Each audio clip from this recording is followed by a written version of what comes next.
இந்த மழைக்கு மார்னிங் பிரேக்ஃபாஸ்ட்டுக்கு நல்ல காரசாரமாக ஏதாச்சும் செஞ்சு சாப்பிட்ணும் போல் இருந்துச்சு. அப்போ தான் இந்த சிக்கன் முட்டை வறுத்த கறி ரெசிபி ஞாபகத்துக்கு வந்துச்சு. இது ரொம்ப சிம்பிள் தான் செய்கிறது. பட் டேஸ்ட் வந்து நல்லா காரசாரமாக ரொம்பவே சூப்பராக இருக்கும். அது இந்த மாதிரி குளிர் சீசன் அப்போல்லாம் செஞ்சு சாப்பிட்டோம்னா அடிபொலியாக இருக்கும். ஃபர்ஸ்ட் வந்துட்டு ஒரு கடாய் ஒரு வெசலில் வந்து 2 to 3 tablespoon oil add பண்ணிக்கோங்க. இந்த ரெசிபிக்கு ஆயில் கொஞ்சம் எக்ஸ்ட்ரா தான் தேவைப்படும். தாளிப்புக்கு வந்து 1 டீஸ்பூன் பெருஞ்சீரகம், கொஞ்சமாக கருவேப்பில், 4-5 காய்ந்த வத்தல், 4 பச்சை மிளகு கீரல் போட்டு சேர்த்துக்கலாம். கூட பொடியாக நறுக்கின 2 பெரிய வெங்காயம், ஒரு பழுத்த நாட்டு தக்காளியும் சேர்த்து நல்லா வணக்கி விட்டுருங்க. 1 டேபிள் ஸ்பூன் இஞ்சி பூண்டு விழுதும் சேர்த்துக்கலாம்.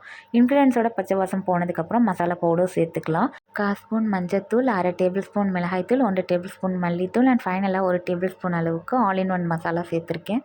இந்த ஆல் இன் ஒன் மசாலா எப்படி ப்ரிப்பேர் பண்ணுறதுன்னு லாங் வீடியோ நம்ம சேனலில் அப்லோட் பண்ணியிருக்கேன். லிங்க் இந்த ஷார்ட்ஸ் டைட்டிலுக்கு மேலே டேக் பண்ணியிருக்கேன். உங்களுக்கு வேணால் செக் பண்ணி பாருங்கள்.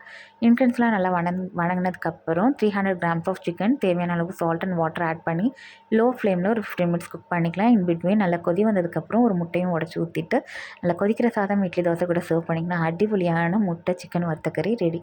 உங்களுக்கு இந்த வீடியோ பிடிச்சிருந்தா சின்னதாக லைக் கொடுங்க. வேறு ஒரு இன்ட்ரெஸ்டிங் வீடியோவில் பார்க்கலாம். டேக் கேர், டாடா, பாய்.